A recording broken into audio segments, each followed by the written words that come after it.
ശരി, വായ തുറന്നേ. ഇങ്ങോട്ട് വെച്ചോ. നിങ്ങൾ എന്താ കൊച്ചുകുട്ടിയാണോ? കൈ താഴ്ത്തി വെച്ചോ. ഇനി എന്താ ചെയ്യാ? ഇവൾ തെർമോമീറ്റർ ചെക്ക് ചെയ്യുമ്പോൾ എനിക്ക് പനിയില്ലെന്ന് മനസ്സിലാവില്ലേ? കുറച്ച് ടെമ്പറേച്ചർ പോലും കാണിക്കില്ല. ഇന്നെന്റെ കള്ളത്തരം പൊളിയോലോ.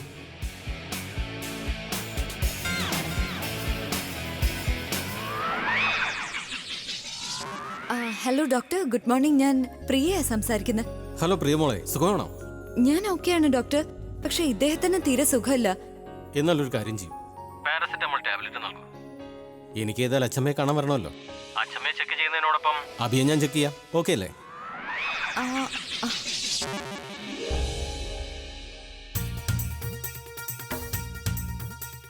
Okay, thank you doctor. ഓഹോ, അപ്പൊ ഇതാണ് കാര്യം. ഇതിനൊരു പണി കൊടുത്തേ പറ്റൂ. നല്ല പനിയുണ്ടല്ലേ? അയ്യോ, ഞാനൊന്ന് ചെക്ക് ചെയ്യട്ടെ എത്ര ടെമ്പറേച്ചർ ഉണ്ടെന്ന്. ഓ മൈ ഗോഡ്, 104 ഡിഗ്രി പനിയുണ്ടല്ലോ നിങ്ങൾക്ക്. 104 ഡിഗ്രി ഒക്കെ പനി വന്നാൽ തലയിൽ കയറാൻ സാധ്യതയുണ്ട്. ഞാൻ പോയി വേഗം ഒരു ആംബുലൻസ് വിളിക്കാം. നീ ഇതിന് ആംബുലൻസ് വിളിക്കുന്നത്? വേണ്ട വേണ്ട, നിങ്ങൾ അനങ്ങാതെ ഇവിടെ കിടന്നാ മതി. ഞാൻ പോയി ഒരു കാര്യം കൊണ്ടുവരാം. നീ എന്താന്ന് പറഞ്ഞിട്ട് പോ. എന്തായാലും എന്റെ പ്ലാനൊക്കെ സക്സസ് ആവുന്നുണ്ട്. ഇന്ന് ഞാൻ എന്തായാലും ഫുൾ ഡേ റെസ്റ്റ് എടുക്കും. ഇന്ന് ഫുൾ ഡേ എന്നെ അവൾ കെയറും ചെയ്യും. അവളുടെ കൈ കൊണ്ട് എന്നെ സൂപ്പ് കുടിപ്പിക്കും, എനിക്ക് ചോറും വാരി തരും. ഇന്നലെ ഞാൻ അവളെ ഓക്കെ ആക്കി, ഇന്ന് അവൾ എന്നെ ഓക്കെ ആക്കും. ലൈഫിൽ ഈ രണ്ട് കാര്യങ്ങൾ അത്യാവശ്യം: relaxation and romance. Wow, what A life. അതെ, ഞാനൊരു കാര്യം പറയാൻ മറന്നുപോയി. ഞാൻ തനുശ്രീ മാഡത്തിന്റെ മാനേജറാ, രചന. ഞാൻ ആകാശ്, ഇവിടെ കൂടെ വന്നതാണ്. ആക്ച്വലി മാഡം ഒരു അത്യാവശ്യ കാര്യത്തിന് ഞങ്ങൾ അയച്ചതാ. പറയൂ. ഞാൻ ഇപ്പൊ മാഡത്തിനോട് സംസാരിച്ചേ ഉള്ളൂ. മാഡം പറഞ്ഞു മാഡത്തിന് ആ ബില്ലിന്റെ കോപ്പീസ് വേണമെന്ന്. മാഡം നിഖിലിന് വേണ്ടി പേ ചെയ്തത്. അതെ, അവര് പേ ചെയ്തിരുന്നു, പക്ഷെ ബില്ല് കൊണ്ടുപോകാൻ മറന്നു. നിങ്ങൾ നിൽക്ക്, ഞാൻ ഇപ്പൊ ബില്ല് കൊണ്ടുവരാം. ആകാശ്, ഈ കാര്യങ്ങളൊക്കെ നമ്മൾ വിചാരിച്ചതിനേക്കാൾ എളുപ്പത്തിലല്ലേ നടക്കുന്നത്? അവർ വരുന്നുണ്ട്. ബില്ലിതാ.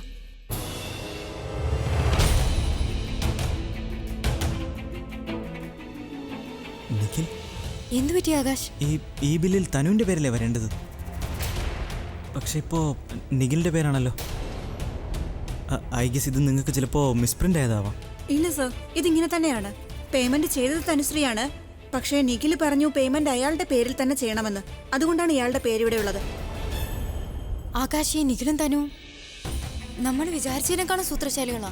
ഈ റെസീപ്റ്റ്സ് എന്തായാലും അവർക്കെതിരായിട്ടുള്ള തെളിവായി മാറുമെന്ന് അവർക്ക് അറിയായിരുന്നു. അതുകൊണ്ട് അവര് പേര് തന്നെ മാറ്റിക്കളഞ്ഞു. യുനോവട്ട് രചന, എനിക്കിത് ആദ്യമേ തോന്നിയതാണ് അവര് ഇത്രയും വലിയ മണ്ടത്തിനെ കാണിക്കില്ലെന്ന്. ഐ മീൻ, ഇത്ര ഇമ്പോർട്ടന്റ് ഡോക്യുമെന്റ് അവര്. പിന്നെ ഞാനും കരുതിയതാ ഇത്രയും പാടുള്ള പണി എങ്ങനെ എളുപ്പത്തിൽ നടക്കുന്നതെന്ന്. നമുക്ക് മറ്റേതെങ്കിലും വഴി നോക്കേണ്ടി വരും. We have to find out another way. There's no point here. Let's go. Robin, നീ എനിക്ക് കുറച്ച് നാരങ്ങ വെള്ളം ഉണ്ടാക്കി തരൂ. കുറച്ച് ഇഞ്ചിയൊക്കെ ഇട്ട് ഉണ്ടാക്കി താ. എന്റെ ദൈവമേ,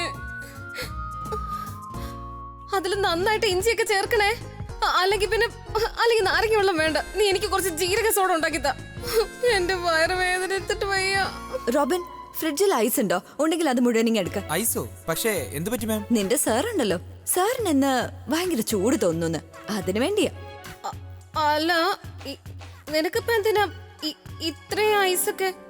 എന്താ, നിങ്ങൾക്ക് ചൂടുണ്ടോ? നിങ്ങൾക്ക് വേണോ ഐസ്? വേണ്ട വേണ്ട, എനിക്ക് ഐസും വേണ്ട, ഒന്നും വേണ്ട. അമ്മേ, വേഗം ആവട്ടെ റോബിൻ. ഓ ഗോഡ്, ഈ പ്രിയക്ക് എന്തിനാ ഇത്രയും ഐസ്? എന്തെങ്കിലും ചെയ്യട്ടെ.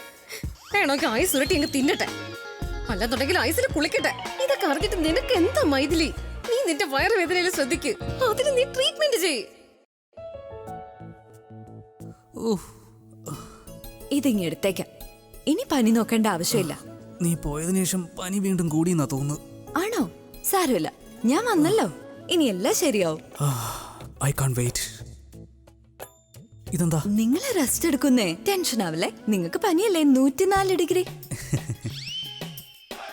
നീ ഇത് എന്താ ചെയ്യാൻ പോകുന്നേ? ഇതൊരു ചികിത്സയാ. എന്നാലും എന്താന്ന് പറ. ഇപ്പൊ തന്നെ പറയാലോ. ദാ കണ്ടോ, ഇതാണ് ഐസ്.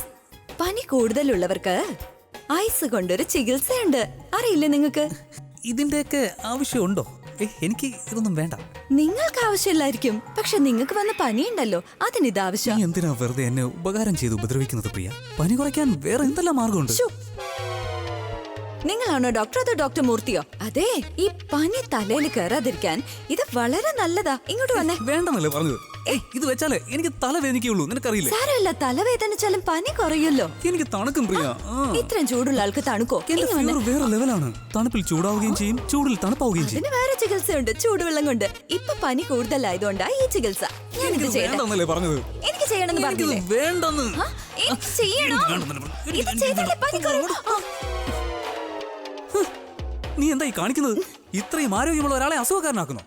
ആരോഗ്യമുള്ള മനുഷ്യനോ? ഇപ്പോഴല്ലേ എന്നോട് പറഞ്ഞത് പനിയുണ്ട്, തലവേദനിക്കുന്നു എന്നൊക്കെ? എനിക്ക് പനിയുമില്ല, തലവേദനയുമില്ല. ഞാൻ വെറുതെ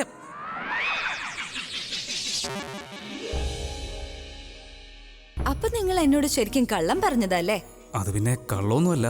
എന്തോ നിന്റെ അടുത്ത് കുറച്ചു നേരം ഇരിക്കണമെന്ന് എന്തോ ഒരു തോന്നൽ. അതിനു വേണ്ടി സ്വന്തം ജോലി നെഗ്ലക്ട് ചെയ്യുന്നത് ശരിയാണോ? ഒരു ദിവസം ജോലി ചെയ്തില്ലെങ്കിൽ എന്താ കുഴപ്പം? ഒരു ദിവസത്തെ കാര്യമല്ല. നിങ്ങൾ അത്ര ഇമ്പോർട്ടന്റ് ആയിട്ട് ഒരു മീറ്റിംഗാ വേണ്ടെന്ന് വെച്ചാൽ, നിങ്ങളൊരു സെലിബ്രിറ്റിയാ, നല്ലൊരു സിംഗറാ, അതോടൊപ്പം തന്നെ നിങ്ങളുടെ പ്രൊഫഷണൽ അപ്രോച്ചിനെ എല്ലാവരും അപ്രീഷിയേറ്റ് ചെയ്യണ്ടേ? എനിക്കൊരു അവസരം തരുന്നേ. എന്റെ ഭർത്താവ് മിസ്റ്റർ അഭിഷേക് മേനോൻ നല്ലൊരു പ്രൊഫഷണൽ സെലിബ്രിറ്റി എന്ന് പറയാൻ. നീ വെറുതെ എന്തിനാ എന്നെ കല്യാണം കഴിച്ചേ? അങ്ങനെയുള്ള ഒരു റെഡിമെയ്ഡ് സാധനത്തെ കിട്ടുമായിരുന്നില്ലേ? അപ്പോ പിന്നെ എന്റെ ലൈഫ് രക്ഷപ്പെട്ടാനെ. ഇനിയിപ്പോ എന്ത് ചെയ്യും? നിങ്ങളെ കല്യാണം കഴിച്ചു പോയ സ്ഥിതിക്ക് ജീവിതകാലം മുഴുവൻ ഇനി സഹിക്കണ്ടേ? സഹിക്കാനോ? ഈ മുഖാമ്പയുടെ ഒരു കാര്യം ഞാൻ കേട്ടു. കേൾക്കാൻ വേണ്ടി തന്നെയാ പറഞ്ഞത്. ആണോ? എന്നാ വേഗം റെഡിയായേ. വഴിന്ന് മാറ്.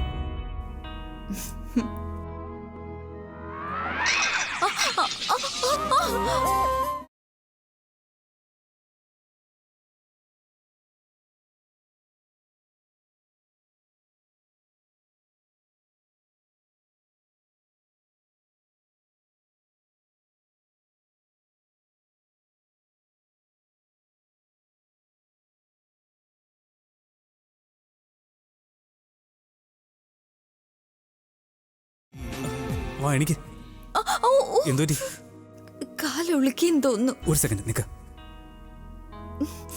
എണീറ്റേ. പതുക്കെ. നിന്റെ കാലൊന്ന് കാണിച്ചേ. അത് കുഴപ്പമില്ല, നിങ്ങൾ അത് റെഡിയാ വന്നോക്ക്. ജസ്റ്റ് ഞാനൊന്ന് നോക്കട്ടെ. കുഴപ്പമില്ലെന്ന് പറഞ്ഞില്ലേ? ഉളിക്കത് പിന്നെ നേരെ ആക്കണ്ടേ? ഒരു സെക്കൻഡ്. എന്തായി ചെയ്യുന്നേ? നിനക്ക് എന്റെ റെപ്യൂട്ടേഷനിൽ ശ്രദ്ധയുള്ളത് പോലെ എനിക്ക് നിന്റെ ഹെൽത്തിലും ശ്രദ്ധയുണ്ട്. മിണ്ടാതെ അവിടെ ഇരുന്നോ. നിങ്ങൾ എന്റെ കാല് പിടിച്ച എനിക്ക് ദോഷം കിട്ടും.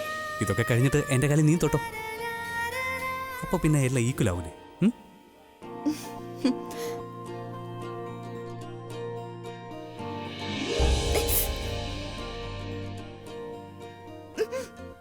ഇപ്പൊ എങ്ങനെയുണ്ട്? ബെറ്റർ. അയ്യോ, ഇതിന്റെ ഒന്നും ഒരു നീ കാര്യമില്ല. മിണ്ടാതിരിക്കുന്നുണ്ടോ?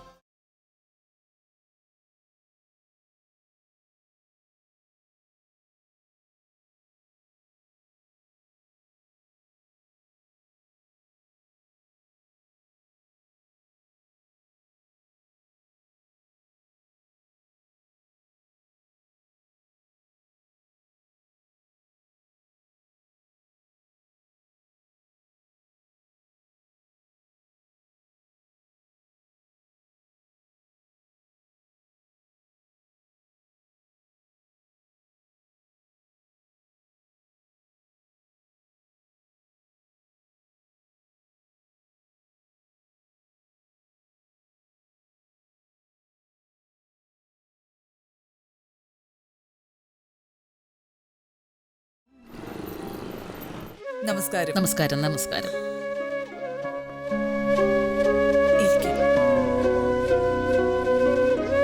നീ ഓക്കെയാണോ സരള? ഞാൻ ഓക്കെയാണ്. നിങ്ങൾ എന്താ പെട്ടെന്ന്? വീട്ടിലെന്തെങ്കിലും പ്രശ്നമുണ്ടോ? ടെൻഷൻ അടിക്കേണ്ട ഒരു കാര്യമില്ല, എല്ലാം ഓക്കെയാണ്. ഞാൻ നിങ്ങളുടെ അടുത്ത് ഒന്ന് ക്ഷമ ചോദിക്കാൻ വന്നതാ.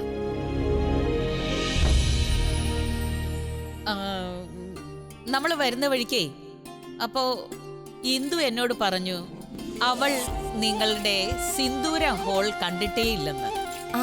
സരള, ഞാൻ നിങ്ങളുടെ വീട്ടിൽ ഒത്തിരി തവണ വന്നിട്ടുണ്ട്, പക്ഷെ ഞാൻ ഇന്ന് വരെ നിങ്ങളുടെ സിന്ദൂര ഹാൾ കണ്ടിട്ടേ ഇല്ല. നിങ്ങളുടെ ഹാളല്ലേ, നിങ്ങൾക്ക് എപ്പോ വേണമെങ്കിലും ഞാൻ ജാനകിയോട് പറയാം, അവള് നിങ്ങൾക്ക് ഹാള് കാണിച്ചു തരും. ജാനകി പോയി ഇവർക്ക് ഹാള് കാണിച്ചിട്ടോ. ശരി. മാർക്കറ്റും കാണാൻ നല്ല ഭംഗിയാ. വരൂ ജാനകി.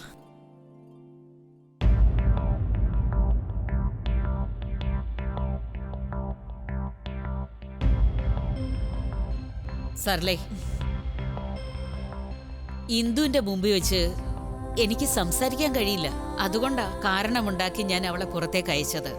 പിന്നൊരു കാര്യം സരളെ, നിന്റെ ജീവിതത്തിൽ എന്തൊക്കെ നടക്കുന്നോ, പ്രിയയുടെ ജീവിതത്തിൽ എന്തൊക്കെ സംഭവിക്കുന്നോ, അതിനെല്ലാം കാരണം പ്രിയയും അഭിയും ഒന്നിച്ച് ജീവിക്കാൻ ആഗ്രഹിക്കുന്നു എന്നുള്ളതാ.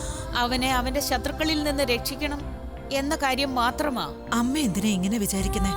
ഒരു ഭാര്യ ഭർത്താവിന് താങ്ങായി നിൽക്കുന്നെങ്കിൽ അതിന്റെ കാരണം ഇതായിരിക്കില്ല.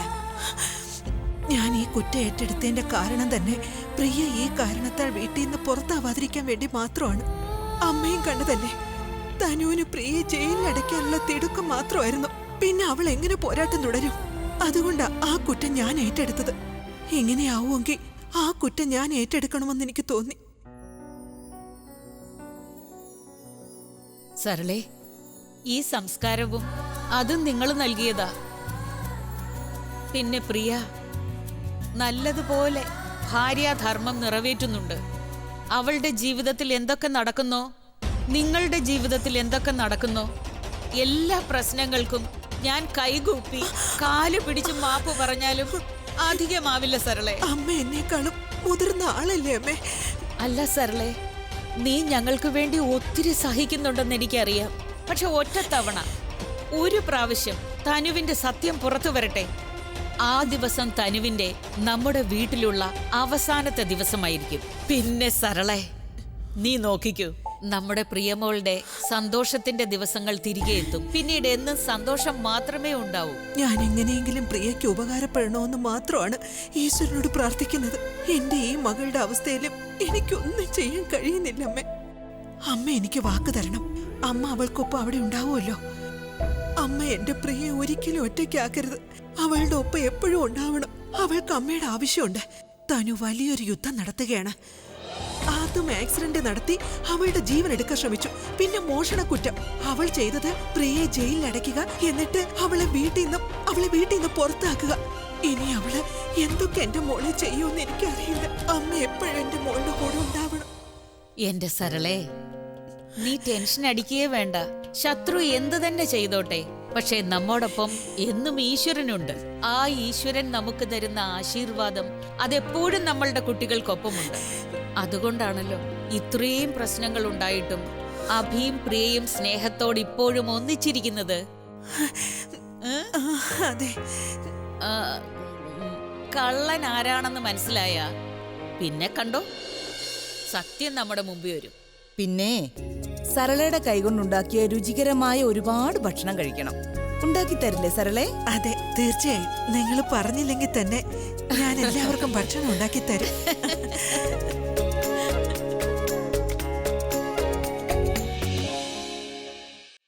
യെസ്, ഇനി എന്താന്ന് ആർക്കും ഗസ് ചെയ്യാൻ പോലും കഴിയില്ല. ഇനി ആരെങ്കിലും കണ്ടാലും ഇത് ഷോയ്ക്ക് വെച്ചേക്കാണെന്നേ മനസ്സിലാവും.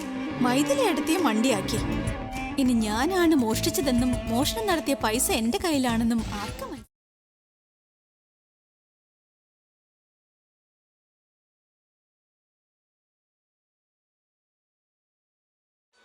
ഹലോ, മിസ് തനുശ്രീ, ഞാൻ ലൈഫ് ലോങ് ഹോസ്പിറ്റലിൽ നിന്ന് സംസാരിക്കാം. ശരി, പറയൂ. ആക്ച്വലി ഞാൻ നിങ്ങളെ ഇത് ഇൻഫോം ചെയ്യാൻ വിളിച്ചതാ. നിങ്ങളുടെ മാനേജറും അയാളുടെ ഫ്രണ്ടും നിങ്ങളുടെ പേയ്മെന്റിന്റെ ബില്ലിന്റെ റെസിപ്റ്റ് വാങ്ങാൻ വന്നു. നിഖിലിന്റെ ട്രീറ്റ്മെന്റിന് വേണ്ടി അടച്ച പേയ്മെന്റിന്റെ. ഞാൻ ആരെയും അയച്ചിട്ടില്ലല്ലോ. എന്താ പേര് പറഞ്ഞത്? അത് ഒരു മിസ്സസ് രചനയും മിസ്റ്റർ ആകാശും. Okay, thank you. ആ പ്രണവിന്റെ ഒരു കുറവേ ഉള്ളൂ. ഇനി ബാക്കി രണ്ടെണ്ണം എന്റെ പുറകെ കൂടിയിരിക്കുക. ഇവരെന്തിനാ എന്റെ പുറകെ ഇങ്ങനെ? നിഖിൽ, നീ വിളിച്ചത് നന്നായി. ഞാൻ നിന്നെ വിളിക്കാൻ തുടങ്ങുമായിരുന്നു. ഇന്ന് നമ്മൾ ശരിക്കും കുടുങ്ങിയേനെ. പിന്നെ നമ്മളെ രക്ഷിക്കാനും കഴിയില്ലായിരുന്നു. എന്താ സംഭവിച്ചെന്ന് നീ ഒന്ന് പറയുന്നുണ്ടോ? ആകാശം രചനയെ ഹോസ്പിറ്റലിൽ പോയി. അവര് കുറച്ച് നേരത്തെ വന്നിരുന്നെങ്കിൽ നമ്മൾ ഉറപ്പായും കുടുങ്ങിയേനെ. ആകാശം രചനയോ? നീ എന്താ ഇപ്പൊ പറഞ്ഞു വരുന്നേ? അവര് ഫോളോ ചെയ്തെന്നോ നിന്നെ എന്നെ? അതല്ലേ പറഞ്ഞേ, എല്ലാവരും നിന്ന് രക്ഷപ്പെട്ടാ ഞാൻ നടക്കുന്നത് നിന്നെ ആരും ഫോളോ ചെയ്യാതിരിക്കാനും ഞാൻ ശ്രമിക്കുന്നുണ്ട്. 24 മണിക്കൂർ ഞാൻ അലർട്ടാണ്. രാവിലെ നിന്റെ ബില്ല് പേ ചെയ്തില്ലായിരുന്നെങ്കിൽ ഡിസ്ചാർജും ചെയ്തില്ലെങ്കിൽ ശരിക്കും കുടുങ്ങിയേനെ. പക്ഷെ ഈ കാര്യത്തിൽ നീ എന്താ ചെയ്തേ? ഈ ഡിസിഷൻ എന്റെ അല്ലേ. ഹോസ്പിറ്റലിൽ താമസിക്കണ്ട, ബില്ല് കൂട്ടണ്ട, വീട്ടിൽ വന്നാൽ ബാക്കി കാര്യങ്ങളൊക്കെ നല്ലോണം പ്ലാൻ ചെയ്യല്ലോ എന്ന് കരുതി. ആ ശരി, നീ പ്ലാൻ നടത്തിക്കോ. എന്ത് ചെയ്യണം എന്ത് ചെയ്യണ്ടെന്ന് എന്നോട് പറയണ്ട. തനു, ഞാൻ പറയുന്നത് മനസ്സിലാക്ക്. ആ സജഷൻ എന്റേതാണെന്ന് മാത്രമേ ഞാൻ പറഞ്ഞോളൂ. സജഷൻ അല്ല, നീ എനിക്ക് ടെൻഷനാ തരുന്നത്. ടെൻഷൻ, അതും വെറുതെ. എന്തിനാ ആവശ്യമില്ലാതെ ഇങ്ങനെ വെറുതെ സംസാരിക്കുന്നേ? ടെൻഷൻ തരുന്നത് മൊത്തം നീയാണ്. ഞാൻ നിന്നെ വിളിച്ച എന്താണെന്ന് പോലും ഞാൻ ഇപ്പൊ മറന്നുപോയി. ഇനി ഞാൻ നിന്നോട് എന്ത് പറയാനാ? എങ്കിൽ സംസാരിക്കണ്ട, ഫോൺ വെച്ചോളൂ. സ്വന്തമായിട്ട് മണ്ടത്തരം കാണിച്ചിട്ട് എന്നെ പറയുന്നു. ഒരുപക്ഷെ ഇവളുടെ ആവശ്യം എനിക്കിനി ഇല്ലായിരുന്നെങ്കിൽ ഐ സ്വയർ ഒരു സെക്കൻഡ് പോലും ഇവളുമായിട്ട് ഞാൻ ഇനി സംസാരിക്കില്ല. Stupid duff. ഇവന്റെ കുഞ്ഞിന്റെ അമ്മയാവാൻ പോകുന്നില്ലായിരുന്നെങ്കിൽ ഇവനെ ഞാൻ കൊന്നു കളഞ്ഞേനെ.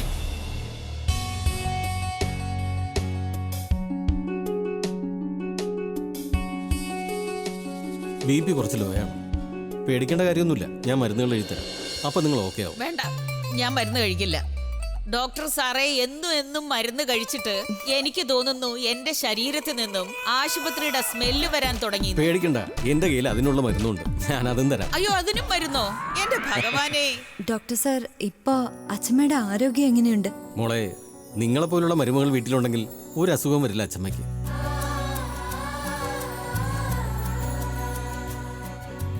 നിങ്ങൾ ശ്രദ്ധിക്കുന്ന കാര്യമൊക്കെ അച്ഛമ്മ പറയാറുണ്ട്. ഇതുപോലുള്ള മരുമകൾ എല്ലാ വീട്ടിലും ഉണ്ടെങ്കിൽ ഞങ്ങൾ ഡോക്ടർമാരുടെ കാര്യം കഷ്ടമായേനെ. നിങ്ങൾ ഈ പറഞ്ഞത് ശരിയാ. സത്യം, പ്രിയ എന്റെ കൂടെ ഉണ്ടെങ്കിൽ എന്റെ BP ഉണ്ടല്ലോ, അതെപ്പോഴും നോർമലായിരിക്കും. ഡോക്ടർ, സാറ് വന്ന സ്ഥിതിക്ക് ഇവളെ കൂടി ഒന്ന് ചെക്ക് ചെയ്തേക്ക്. നേരത്തെ ഇവൾ ചെറുതായിട്ടൊന്ന് സ്ലിപ്പായി വീണ് കാലൊടിക്കായിരുന്നു അല്ലേ? എന്താ? എങ്ങനെ വീണു? അയ്യോ മോളെ, എവിടെ മുറിഞ്ഞു? കാണട്ടെ. ഇല്ല അച്ഛമ്മ, ഞാൻ എന്താ നന്നായി നടക്കുന്നില്ലേ? നോക്കിയേ, ഒരു കുഴപ്പമില്ല എനിക്ക്. അതെ മോളെ, ഏതായാലും ഞാൻ വന്നില്ലേ, ഒന്ന് ചെക്ക് ചെയ്തിട്ട് പോവാം. എക്സാക്ട്ലി. നീ എന്തിനാ ഡോക്ടറെ കാണിക്കാൻ ഇത്ര പേടിക്കുന്നേ? നീ ഇരിക്ക്, ഡോക്ടർ നോക്കട്ടെ.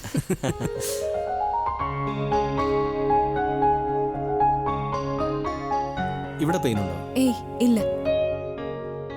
പ്രിയ ശരിക്കും ഓക്കെയാണ്. അവൾക്കൊരു കുഴപ്പമില്ല. മുറിവ് പോയിട്ട് ഒരു ചെറിയ പോറൽ പോലും ഉണ്ടായിട്ടില്ല. പക്ഷെ മോളെ, ഇതിന് വേണ്ടത് ഭർത്താവിന്റെ സ്നേഹവും സാന്നിധ്യവുമാണ്. എന്താ ഡോക്ടർ, ഞാൻ തന്നെ കെയർ ചെയ്യണോ? ഉറപ്പായും ഇവൾ റെസ്റ്റ് എടുക്കണം. നീ ഇവളെ നന്നായി കെയർ ചെയ്യാൻ വേണം. അടുത്ത മാസം നീ ആക്ടിങ് ചെയ്യണം. അപ്പൊ ഇവളുണ്ടല്ലോ നിന്നെ കെയർ ചെയ്യട്ടെ. അങ്ങനെ കളിച്ചും ചിരിച്ചും ജീവിതം മുന്നോട്ട് പോകും.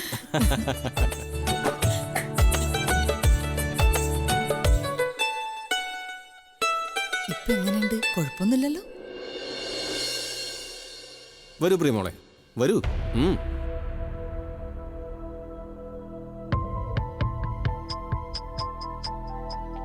മോനെ അഭി, എനിക്ക് മുകളിൽ വെച്ചൊന്നും സംസാരിക്കാൻ പറ്റിയില്ല. പക്ഷെ എനിക്ക് നിങ്ങൾ രണ്ടുപേരോടുമായിട്ട് ഒരു കാര്യം പറയാനുണ്ട്. എന്താ കാര്യം ഡോക്ടർ? പറയൂന്നേ. അച്ഛമ്മയുടെ BP ഹൈ ആണ്. അവരെ നിങ്ങൾ ഇനി ഒരിക്കലും ഒറ്റയ്ക്കാക്കരുത്. അവരൊറ്റയ്ക്കിറങ്ങി നടന്നാൽ തലകറക്കം വരാൻ സാധ്യതയുണ്ട്. ചിലപ്പോൾ വീണും പോകും. പക്ഷെ ഡോക്ടർ മുകളിൽ വെച്ച് പറഞ്ഞത് പേടിക്കേണ്ട ഒരു ആവശ്യമില്ല. എന്നാലും നിങ്ങൾ അവരെ സന്തോഷിപ്പിക്കണം. നിങ്ങളുടെ വീട്ടിൽ എന്തോ ടെൻഷനുള്ള ഒരു കാര്യമുണ്ട്, പുറത്ത് പറയാൻ പറ്റാത്തതായി. ഇല്ല ഡോക്ടർ, അങ്ങനെ പ്രത്യേകിച്ച് കാര്യമൊന്നുമില്ല. ഇനി അച്ഛമ്മയുടെ ടെൻഷന് കാരണം ഞാനും അമ്മയുമാണോ? ഇവിടെ നടന്ന സംഭവങ്ങൾ കാരണമാവോ? ഇല്ല,